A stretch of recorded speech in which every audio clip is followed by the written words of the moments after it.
सभी को प्रणाम। आइए आंखें बंद करते हैं, व्हाट एम आई के ध्यान को आगे बढ़ाते हैं। आज हम अध्याय 2 शुरू करेंगे। आंखें बंद करते हैं और परम पूज्य गुरुदेव वंदे माता जी से प्रार्थना करते हैं, हे गुरुदेव, आपकी ही दी हुई प्रेरणा से, आपके दिए हुए आशीर्वाद से और बिल्कुल अकर्ता भाव से दुस्साहस कर तो लिया है कि स्वाध्याय को करना है, पर कैसे करना है ये आप ही जानते हो, आप ही संभालो, आप ही को करना है। हम बस मात्र माध्यम है और ये स्वाध्याय अंतरात्मा को बदल दे, जीवन को बदल दे और अनंत जीवनों में प्रकाश ले आए, यही प्रार्थना है। अगर आपकी इच्छा है तो ये स्वाध्याय जन जन तक चला जाए और लोगों के हृदय परिवर्तित कर दे, यही आपसे प्रार्थना है। और गुरुदेव, ये दुस्साहस भी आप ही के दिए हुए साहस से आया है, आप ही के दिए हुए आशीर्वाद से आया है। तो आपको और सभी को बहुत बहुत आभार, जिनके कारण ये स्वाध्याय संभव हो पा रहा है। और इसी भावना से, विश्व कल्याण के भाव से एक गायत्री मंत्र। ओम भूर्भुवः स्वः तत्सवितुर्वरेण्यं भर्गो देवस्य धीमहि धियो यो नः प्रचोदयात्। दूसरे अध्याय में गुरुदेव हमें समझा रहे हैं। पहले अध्याय में गुरुदेव ने हमें वहां तक ले आए, एंट्री गेट तक, कि भाई बैकआउट करना है तो यहाँ से कर जाओ, और नहीं तो अगर बात समझ में आ गई है, मोटी मोटी 16 हमने ऑडियो करे उसके, और 16 ऑडियो से ये समझ में आ गया कि अगर चलना है आगे तो सहजता से चला जा सकता है और बहुत सिंपल है, डिफिकल्ट नहीं है। ठीक है। अब दूसरे अध्याय में गुरुदेव कहाँ से शुरू कर रहे हैं? गुरुदेव कठोपनिषद के एक श्लोक से शुरू कर रहे हैं। संस्कृत में जो रीडिंग में भूल चुक हुई है उनके लिए क्षमा करिएगा। नायात्मा प्रवचनेन लभ्यो न मेध्या न बहु न श्रुतेन। गुरुदेव क्या लिख रहे हैं? शास्त्र क्या कहता है? शास्त्र कहता है कि यह आत्मा प्रवचन, बुद्धि या बहुत सुनने से प्राप्त नहीं होती। कितनी दिव्यता की बात है, क्योंकि मैं क्या हूँ, क्या है? एक ध्यान है, और ध्यान मतलब अनुभव और अनुभूति तक जो चला जाए। भाई ये तो हमें सबको एक लॉजिकल माइंड से बहुत छोटी सी एज में हम सुन लेते हैं, अरे आत्मा है, हम सब आत्मा है, हम सब आत्मा है। सुनने में, समझने में, जीने में, अनुभव करने में, अनुभूति करने में बड़ा अंतर है, बहुत डिफरेंस है। तो पहली लाइन में गुरुदेव वो डिफरेंस क्लियर कर रहे हैं। प्रथम अध्याय को समझ लेने के बाद आपको इच्छा हुई होगी कि उस आत्मा का दर्शन किया जाना चाहिए, जिसे देख लेने के बाद और कुछ देखना बाकी नहीं रह जाता। यह इच्छा स्वाभाविक है।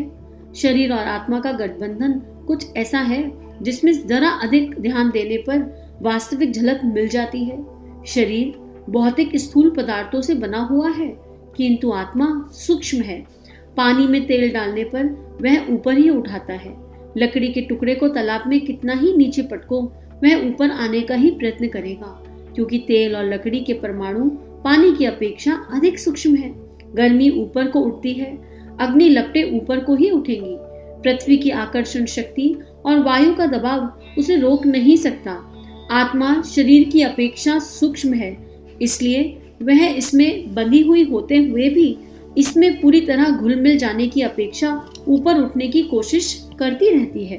अब देखो, बहुत सुंदर है। सबसे पहले तो ये जिज्ञासा मन में जगी कि नहीं, क्या और आगे जाना है? ऐसा क्या है जिसे जान लेने के बाद कुछ भी जानने योग्य नहीं है? और ऐसा क्या है जो सांसारिक सफलता भी देता है और आध्यात्मिक सफलता भी देता है? ये जिज्ञासा अगर मन में जग गई तो हम फिर सही दिशा में बढ़ रहे हैं। गुरुदेव ने एक चेक लगाया।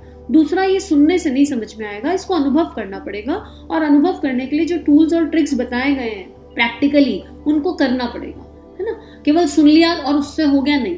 पिछले 16 ऑडियो में कई सारी ऐसी बातें बताई गई हैं जो हमें चिंतन मनन करके, प्रैक्टिकली लिख करके करनी पड़ेंगी, और जब हमें करेंगे तो हम धीरे धीरे इस राह पर चल पाएंगे। अब गुरुदेव कह रहे हैं कि आत्मा और शरीर एक साथ गुथे हुए हैं, लेकिन क्योंकि आत्मा सूक्ष्म है, तब, और वो सूक्ष्म है इसलिए कोई अंदर से ना बार बार बताता है। जब भी कुछ गलत करो तो अंदर से कोई नॉक करके कहता है कि नहीं, ये जो कर रहे हो ना, ये करने योग्य नहीं है। छोटी सी भी कोई ऐसी चीज कर रहे हैं जो करने योग्य नहीं है, तो अंदर से पता होता है, राइट। एक सच्ची अपने दिल में झांक कर देख लेना, जो लोग नॉनवेज खा रहे हैं वो लॉजिकल बुद्धि से जितना मर्जी कह दें, कह रहे नहीं ये प्रोटीन के लिए जरूरी है, ये इसके लिए जरूरी है, उसके लिए जरूरी है, कितना भी कह दें, पर कहीं ना कहीं गहराई में उनकी अंतरात्मा जान रही होती है कि ये खाने योग्य नहीं है, ये मनुष्य के लिए नहीं बना, ये पीड़ा लेकर आता है। तो कोई है हमारे अंदर जो हर समय हमें सही करने की राह पर लेकर जाना चाहता है। कोई है जो हमेशा ऊपर की ओर, जैसे अग्नि ऊपर की ओर बढ़ रही है, कोई है जो हमें बताता है कि इन सब से ऊपर उठो।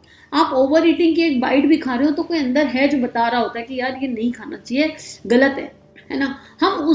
लेकिन हम बार बार उस अंदर की आवाज को इग्नोर कर देते हैं, और फिर धीरे धीरे कई बार हम कुसंस्कारों में इतना लिप्त हो जाते हैं कि वो अंदर की आवाज तो लगातार आती है, पर हम बहरे हो जाते हैं, बहरे, डोरमेंट। हमको सुनाई आना बंद हो जाता है, आवाज आना बंद नहीं होता, हमें सुनाई आना बंद हो जाता है। और तब वो परमात्मा जो जागृत चेतनाएं हैं उनके जीवन में कोई ऐसी सिचुएशन लेकर आता है कि थक हार के हम चिल्लाते हैं, हे भगवान बचा लो, हे भगवान बचा लो। चाहे लॉलीपॉप टॉफी के लिए चिल्लाएं, चाहे अपने दुख के कारण चिल्लाएं, पर चिल्लाते हैं। तो यही बात गुरुदेव कह रहे हैं कि आत्मा शरीर की अपेक्षा सूक्ष्म है। तो जैसे तेल सतह पर आ रहा है, ऐसे कोई भीतर है जो चिल्ला रहा है, अंदर से गुहार लगा रहा है कि भैया मुझे देख लो, मेरी तरफ देख लो, मैं हूँ, मैं ही तुम्हारा दिव्य प्रकाश हूँ, मैं ही तुम्हारी आत्म ज्योति हूँ, मैं ही सब कुछ हूँ, बस मेरी तरफ देखो, एक बार अंदर की आंखें खोलो। आगे लिख रहे हैं, लोग कहते हैं कि इंद्रियों के भोग हमें बार बार अपनी ओर खींचते रहते हैं, पर यह बात सत्य नहीं। सत्य के दर्शन कर सकने के योग्य सुविधा और शिक्षा प्राप्त न होने पर झक मारकर अपनी आंतरिक प्यास को बुझाने के लिए मनुष्य विषय भोगों की कीचड़ पीता है। यदि उसे एक बार भी आत्मानंद का चस्का लग जाता है तो दर दर पर क्यों धक्के खाता फिरता। अच्छा, यहाँ पर बहुत छोटी लाइन है लेकिन बड़ी गहरी है। अब ये बताओ, आप सिनेमा क्यों देखते हो? आप कुछ भी क्यों खाते हो? कुछ भी खा रहे हैं, क्यों खा रहे हैं? हम व्हाट्सएप, फेसबुक ये सब क्यों करते हैं? क्या हम ये सब एंटरटेनमेंट के लिए नहीं करते हैं? आनंद प्राप्ति के लिए नहीं करते? जब हम बहुत थक जाते हैं तो हम शॉपिंग करने चले जाते हैं। क्या हमारा शॉपिंग हमारा स्ट्रेस रिलीविंग टूल नहीं बना रखा हमने कि स्ट्रेस हो गया हो तो शॉपिंग कर रहा हो जाके? क्या हमें ऐसा नहीं लगता कि हम उससे स्ट्रेस फ्री हो रहे हैं? तो हम जो भी कुछ कर रहे हैं अल्टीमेटली हैप्पीनेस पाने के लिए कर रहे हैं। और हम कहते हैं कि इंद्रियां हमें खींच के ले जा रही है। नहीं, इंद्रियां खींच के नहीं ले जा रही। हमारे अंदर कोई दुखी है, हमारे अंदर किसी को एंजाइटी स्ट्रेस है, हमारे अंदर कोई है जो हैप्पीनेस ढूंढ रहा है, और क्योंकि उसको सही दिशा मिली नहीं हैप्पीनेस ढूंढने की, इसलिए वो इन विषय विकारों की तरफ बढ़ा गया। हम लोग वासना में चले जाते हैं। टेम्परेरी हैप्पीनेस के लिए तो जा रहे हैं कि इससे हैप्पीनेस मिल रही है। जो लोग ड्रिंक कर रहे हैं, व्यसन कर रहे हैं, वो क्यों जा रहे हैं? हैप्पीनेस, कि उनको लगता है सारे दुख दर्द भूल जाएंगे वो उसे करके। तो आप, हम और आप जो भी कुछ कर रहे हैं वो खुशी पाने के लिए ही कर रहे हैं, और फिर हम उस संस्कार में इतना लिप्त हो जाते हैं कि हम भीतर की ओर आ नहीं पाते, और हमें लगता है सब बेकार है, ये सारा अंदर की यात्रा कहते हैं, जिसे अध्यात्म कहते हैं, ये बेकार है। और अगर हमें वो सब करके परमानेंट हैप्पीनेस मिली, तो अगर आज मैंने शॉपिंग करी तो मेरी आज की हैप्पीनेस केवल आज ही क्यों है? वो हैप्पीनेस क्यों 15 दिन बाद बनी नहीं रहती? क्यों हैप्पीनेस 15 महीने बाद बनी नहीं रहती? क्यों फिर मेरा मन कोई दूसरी हैप्पीनेस ढूंढने के लिए बेकार हो जाता है? अगर यही इनवर्ड हो जाए, जर्नी अंदर की तरफ हो जाए, तो जो आपके इष्ट का नाम लेने में सुख है ना, वो सुख कहीं और मिल ही नहीं सकता। जो आपके अंतरात्मा में साज बजेगा ना, वो परमात्मा का बजेगा, आपके प्रभु का नाद आपके अंदर गूंजेगा, और उससे बड़ा कोई सुख नहीं होगा। तो गुरुदेव कह रहे हैं कि ये बात जो आप कह रहे हो ना कि इंद्रियां हमें जीने नहीं दे रही, ये बात एकदम असत्य है। सत्य ये है कि आपके भीतर कोई है जो खुशी ढूंढ रहा है, परमानंद ढूंढ रहा है, लेकिन उसे रास्ता नहीं मिल रहा। तो अब तो उस पे तरस खाओ, अब तो अपने आत्मा पे, अपने आत्म ज्योति बिंदु पे तरस खाओ, और उस पे तरस खा के इसे अंदर की तरफ चल लो कि भाई ठीक है यार, शरीर के भाव थे, शरीर के संस्कार थे, इनके चक्कर में बहुत कर लिया जो करना था, अब तुम्हारी तरफ देखते हैं। इस फिजिकल बॉडी का भी तो कितना ही ध्यान रखते हैं ना, तो अंदर वाले का ध्यान रखना भी तो हमारी जिम्मेदारी है ना। तो यही बात गुरुदेव कह रहे हैं कि यदि एक बार आत्मानंद का चस्का लग जाए तो दर दर धक्के खाना बंद हो जाएगा। क्यों ऐसे लोग मौन में चले जाते हैं? उनका मन नहीं करता कुछ बोलने का, बाहर मूवी जाने का, चटर पटर खाने का, क्योंकि उनको एक ऐसा आनंद मिल गया जिस आनंद के आगे कुछ है ही नहीं, और वो परमानंद है। और वो सुख कैसे ही बताया जाएगा? गुरुदेव ने पहली लाइन में लिखा ना कि सुनने से समझ नहीं आएगा, अनुभव की बात है, अनुभूति की बात है, और जो आत्मा इस आनंद को गाएगा वही जान पाएगा। आगे 1-2 लाइन और पढ़ लेते हैं, फिर इस अध्याय को यही समाप्त करते हैं कि आज हम पुकार लगाएं कि हे प्रभु, जो आप ये बता रहे हो ना, ये हमारी आत्मा में उतार दो, कुछ तो ऐसा कर दो कि हम भी उस आत्मिक सुख को प्राप्त कर पाएं। गुरुदेव लिख रहे हैं, हम जानते हैं कि इन पंक्तियों को पढ़ते समय आपका चित्त वैसे ही उत्सुकता और प्रसन्नता को अनुभव कर रहा है जैसा कि बहुत दिनों से बिछड़ा हुआ परदेशी अपने घर कुटुंब समाचार सुनने के लिए आतुर होता है। यह एक मजबूत प्रमाण है जिससे सिद्ध होता है कि मनुष्य की आंतरिक इच्छा आत्मस्वरूप देखने की बनी रहती है। कितना विश्वास है उस गुरु को इन लाइनों को लिखते हुए कि जो इन लाइनों को सुन रहे हैं वो चिंतन कर रहे हैं कि हाँ, बात तो सही है यार, हम शॉपिंग करने जाते तो खुशी के लिए ही है, फिर भी हम परमानेंट खुश नहीं होते। तो हमारे अंदर वो विकल्प पुकार निकल गई है। इसका मतलब अगर चिंतन चल गया तो वो पुकार तक चला ही जाएगा, बिना पुकारे परमात्मा नहीं आएगा। द्रौपदी को भी आवाज लगानी पड़ी थी, पहले पूरे रिश्तेदारों को आवाज लगाई, पतियों को आवाज लगाई, लेकिन लास्ट में केशव को आवाज लगाई, और जब केशव को आवाज लगाई तो केशव दौड़े हुए आ गए।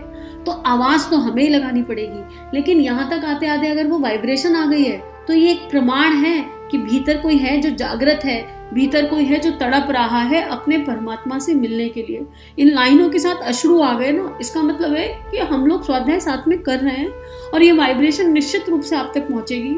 और इस वाइब्रेशन के साथ ही अंतर मन से प्रार्थना है कि हम सबको आत्मिक आनंद और वो प्रकाश प्राप्त हो जिसके लिए मनुष्य जन्म मिला है। ये मनुष्य जन्म बड़ी कृपा से प्राप्त होता है और बहुत विरलों को प्राप्त होता है।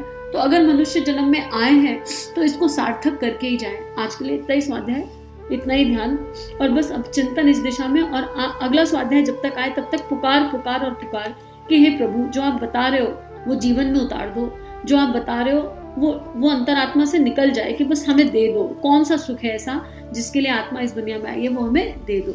सभी को प्रणाम। हम सभी का जीवन गुरु तत्व के दिव्य सूक्ष्म सानिध्य में मंगलमय है।